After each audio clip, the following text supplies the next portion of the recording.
Will It Tapao? Welcome back to the SG Karma YouTube channel and another installment of Will It Tapao. So, with every friend group, your office, your co-workers, or maybe even your family, I think there's always one person that's like the designated tapao guy, right? The person that everyone sends to go and get food. And obviously that person today is me. Normally Julian will be with me, but he's working, so I guess it's me. So today we're actually heading towards Katong, which is not a long way from our office, so we should get there pretty quickly. And we're actually heading to one particular part of Katong. Obviously Katong, there's tons of food at Katong. I'm an Eastie, so I spend a lot of time in this area. But we're going towards Katong Shopping Centre, which is closer towards the Tanjong Katong Road part of Katong, and we'll grab 3 dishes and then we'll see how things go. As far as what we're driving today, we're driving the Kia Stinger 3.3 litre, which you can see our review of the car here. So let's find out if this car is tapao friendly. Let's go.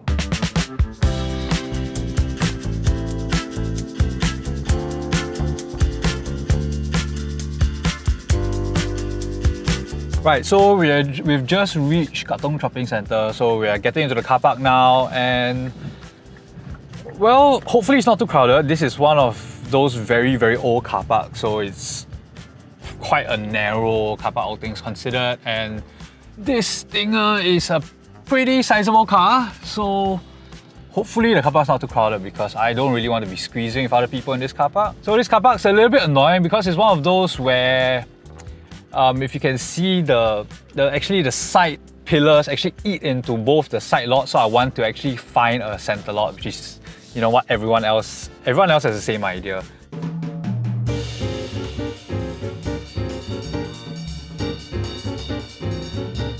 Hey, so now we are at Katong Shopping Centre. We are here to get chicken rice and Yong Tau Foo. So you can see no queue, surprisingly, which is strange, but let's go and see how long this will take. So this is a chicken rice, famous chicken rice store, which has no queue, which is quite a surprise considering it's 12 o'clock. 给我一个白鸡打包了。白鸡饭。一包。没有加东西。Okay, actually I just ordered and 25 is my turn, so no wait at all, shockingly. Shit. Okay, so our second dish for today, we're getting Yong Tau Foo.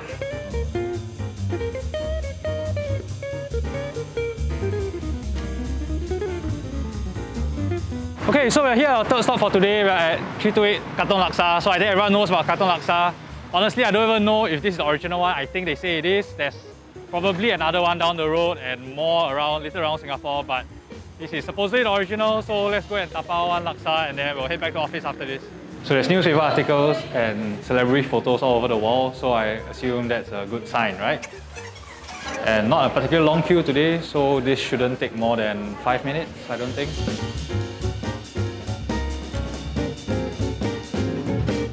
So we're back here with the Stinger and let's see if there's hooks in the boot.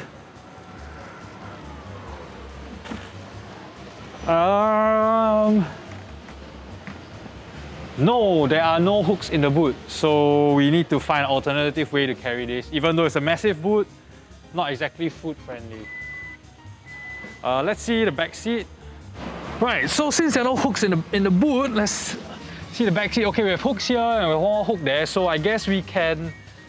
there's hooks here. So I guess we can hang the food here. Okay, that's possible, but I would say not the most tapao friendly car in the world. I'll probably have to drive a little bit gently because we have soups, we have laksa, and we have this Yong Tau Foo soup, so gotta be a bit gentle. But okay, it fits. So let's head back to office and try to get this food warm.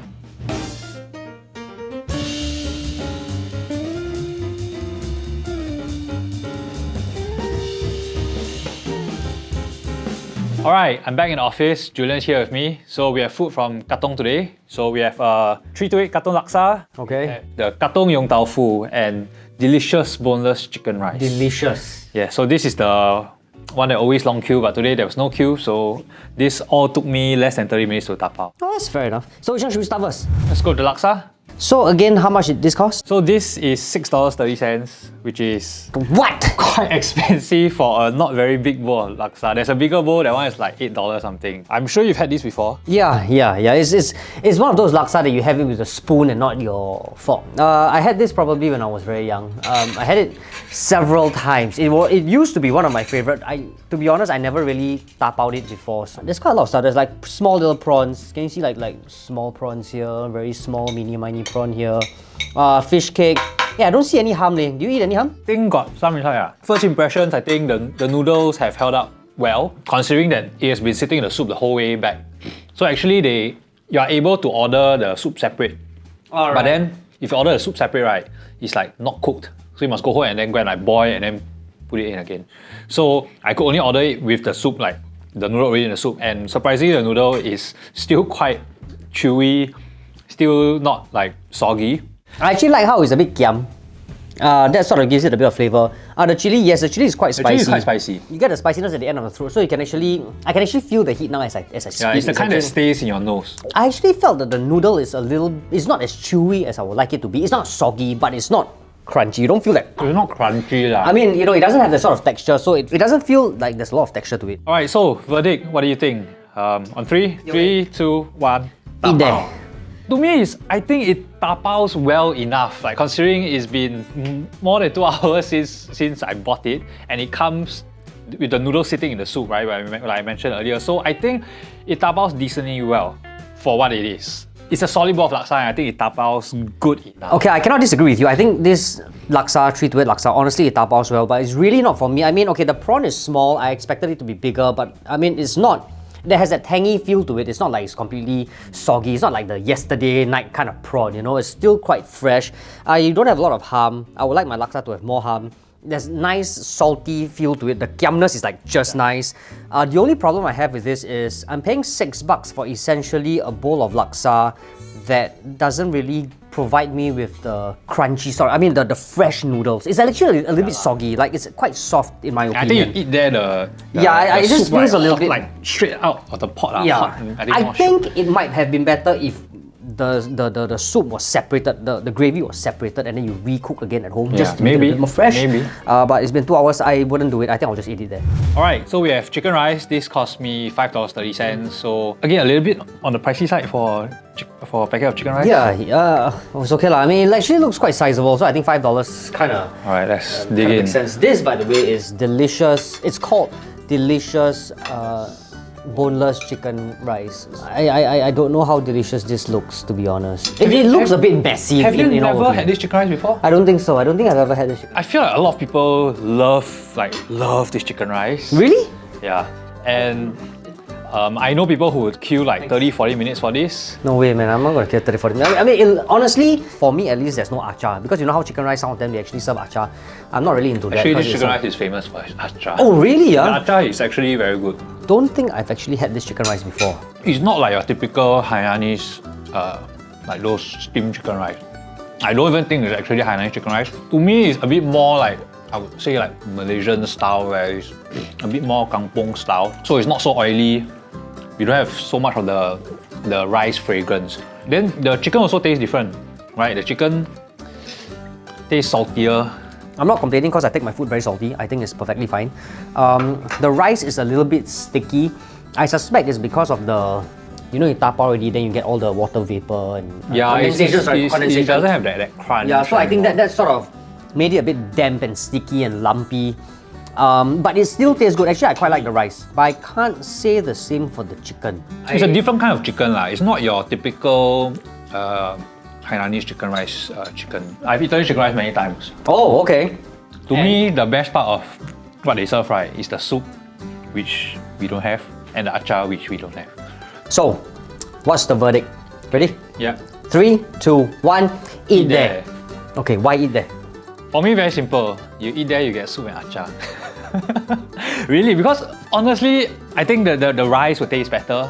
I think the rice will be crunchier, and I think you get the soup and achar lah, which completes the entire experience. Yeah, and to me, those things are more special. Like to me, this in itself not very special. I will eat there because, like I said, I think the condensation that you see here, all these after 2 hours of tapaoing, has caused the rice to be lumpy and sticky. I like my chicken rice liap liap one. I want it to be fresh. I don't like it to be lumpy.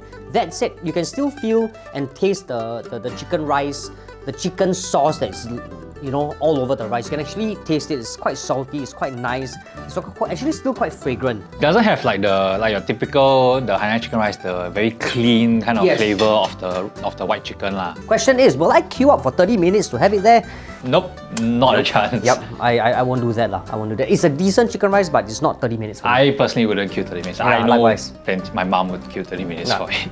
Okay, so we have the last dish now. This is katong yong tau hu. Yes. You got it for? It's a little bit on the pricey side because I picked quite a lot of liao, so it came up to 730. Which is, I know, quite a lot for yong tau fu. So there's like fish maw, there's like wonton. Fried wonton is like meatball right here. Desmond ordered bihun mee. The only problem is right now, to my eyes at least, it looks very dry. And then you can actually, the fried wonton, as you can see, it's not very fried anymore. It's not very crispy. It actually looks very soggy. So I'm not too sure how it is, but I'm just going to go for the soup first. I think taste-wise is alright, but I must say the textures are all a little bit off. Hey, the seaweed comes standard or you add in? I added. I'm not saying that's a bad thing. I think it's quite nice. I like seaweed soup. Oh, it is seaweed soup. Yeah, see?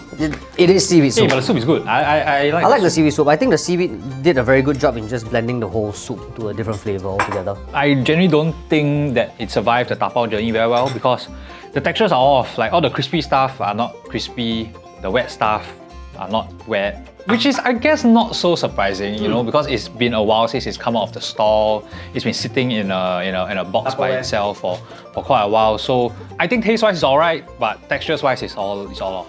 The good thing about the yellow noodles right here, the mee, is that it doesn't have that yellow noodle taste. You know how you eat yellow noodle, there's always that weird aftertaste. This doesn't have it. It's very clean. The texture is all fine and dandy, to be honest. It's just that I find it a little bit too dry, and I suspect it's because of the bihun as well. The bihun dried up really quickly. You can see it. It's like one whole lumpy. It's like one whole lump. It's just lumpy. You can actually tell that it didn't survive the tapao journey very well. But the soup is genuinely nice. The soup is really nice. I think the whole seaweed. I'm not too sure if you don't buy the seaweed, maybe it'll taste different for sure. But if you, like him, just added the seaweed in, this whole soup became a seaweed soup lah. But seaweed is the right choice. Yeah, but it's an excellent choice. Okay, so verdict. You ready? Yep. 3, 2, 1. Eat that better. Definitely. Yeah. I just think it's the textures thing, because I think yong tau fu, the whole point of eating yong tau fu is that you want your soup hot, you want your fried stuff crispy, and I think when you tapao you lose all of that lah. So to me in general, yong tau fu not exactly a very tapaoable food. Okay, in all honesty, I would tapao yong tau fu with like chili, a lot of chili. I can tapao that lah, soaking in chili and I just eat it. So all the wet become wet, the dry also become wet, and everything just feels like it's all soaked in chili. That's fine. But I suspect if you really want to tapao this, you might actually want to consider it in soup form. Yeah, I think that's... Yeah, if you do it in dried form, it's just gonna end up like this, or at least don't eat it 2 hours later. So that is this week's episode of Will It Tapao. The details of the food can be found in the description box below. Please don't forget to like and subscribe to our YouTube channel and comment in the comment box below and let us know whether or not you will tapao these food or you will eat there better. And if you have any suggestions as to where we can get our food, please feel free to comment in the comment box as well. Also, you can hit the bell notification button so that you will be notified every time we upload new videos. In the meantime, stay safe, be well,